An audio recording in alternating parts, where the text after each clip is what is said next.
What's up, everybody? This is Ven bringing you another MOC Spotlight where we take apart what you build. For today's episode, we'll be going over Dipper Pines, created and posted to our message boards by Tora. Welcome back. Hasn't been too long, has it? You're just that amazing. Now, before we get started, let me remind you of my method of reviewing, which involves a point system that is based on 3 fundamental attributes: the overall appearance of the MOC, the build of the MOC itself, and the concept and ideas behind the MOC's creation. Each quality will mount up to 5 points, leading up to a final score that will be determined at the end of the episode.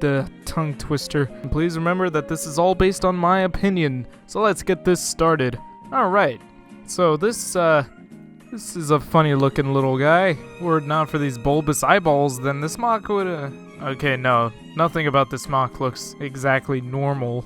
But it's cool. It's a very cartoony design. And cartoony to a point where it almost looks natural, like someone 3D printed a Pixar character. And despite some of the more strange looking aspects about this MOC, it's clear that it's also supposed to be a human character. I mean, he's got clothes, he's got a baseball cap, then you've got the human-like facial features with the ears, the mouth, nose, eyes. You know, just all these details make it very apparent that it's supposed to be a human, that this is a human-like character that we're looking at here. Not only is it just some dude built out of Lego, I mean, he's got his own little bit of character to him too. But he's got his distinctive clothes, all these accessories, like the baseball cap, flashlight, the book, and for a person he's got very unique proportions, like with the skinny noodle arms and these really thin legs and this really short body, and then the head, this ginormous head that competes in size only with its own eyeballs and, well, maybe the baseball cap. That thing is pretty huge too, but man, you know what? I got mixed feelings about this head, because, you know, I can see what the dude was going for, and this is the most defining portion of the MOC, but I mean, the eyeballs are just practically creeping into my soul. Points if you got that reference. And then the head shape just looks so odd, and I'll get back to that in a second. And then one thing that really does bother me a good bit, probably more so than the other aspects of this MOC, is the droid arm piece. Do you see it? It's right here, right next to this eyeball. It looks really out of place, and I think it's because it's just there. It's there. It's so vulnerable and lonely. I think it could use some coverage here. Some other piece to just kind of lay over this to make it look less gappy and less lonely. Gotta say though, aside from that, every other portion of this MOC looks really well built. It's a very creative usage of system elements without a shadow of a doubt, and also appears to be decently articulated in the arms and legs, maybe the neck. I'm not all too sure. We only got one picture to work off of. But either way, there is a range of motion here in the figure, maybe just a little bit limited here in the arms because of the elbow connection, but it's capable of pulling off different poses, especially with these little accessories thrown in there. I can imagine a variety of different poses coming out of this MOC. Now, if only we had more pictures to see some of that, but we don't. So, And then some other things to note: the torso design is simple but very effective, looks nice and solid, and the head, while I may have some gripes about the way it looks, there's no denying that the sort of engineering and attention to detail that went into it is pretty impressive, especially when you compare it to the character design that this MOC is based off of. And for those who may be unfamiliar, this is good old Dipper Pines from the Gravity Falls TV show, hence the name of the MOC. And well, while the MOC might not be all that accurate, you know, with the proportions being slightly off, like the torso should be a bit longer, the legs should be a bit shorter, and the head shape is almost there, but just not quite.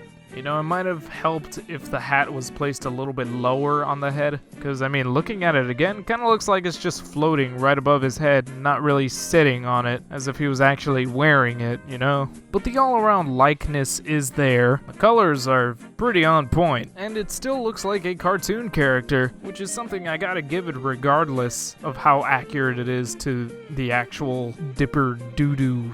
And, well, this may sound a little crazy, but that's all I gotta say about it. So we're just gonna go ahead and move on to the final scores and get this all wrapped up. So first off, in terms of appearance, this MOC receives a 3 out of 5. It's a fairly simple design with a good bit of character, enough to distinguish this from many other LEGO MOCs. And there's just some really nice attention to detail thrown into this MOC that is very much appreciated, even if the demon head will reside in my nightmares. I'm sorry, what? In terms of the build, this MOC receives a 5 out of 5 because I can't imagine myself doing much better with system parts in order to create this thing. I mean, it's like he knew exactly what parts he needed, he knew just how to use them, and the job is just so well done that I can't really fault him too much for the demon head. And then in terms of the concept, this MOC receives a 4 out of 5.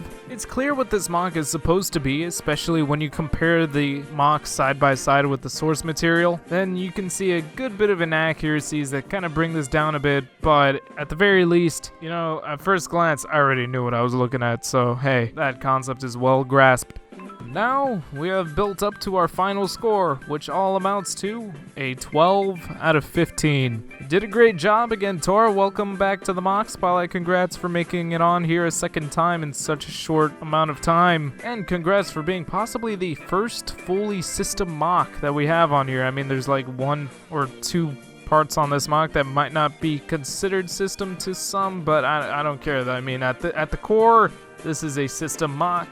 And it surely won't be the last, so if you got your own LEGO creations that you would like to share, whether it be out of Technic, CCBS, or System, please post it to our message boards at board.ttvchannel.com. Check out the LEGO Creations category, and after signing up, you'll be free to post your own MOCs to earn yourself a fairly high possibility of being featured on the MOC Spotlight sometime in the future. So until then, I thank you for watching, and I'll see you all next time.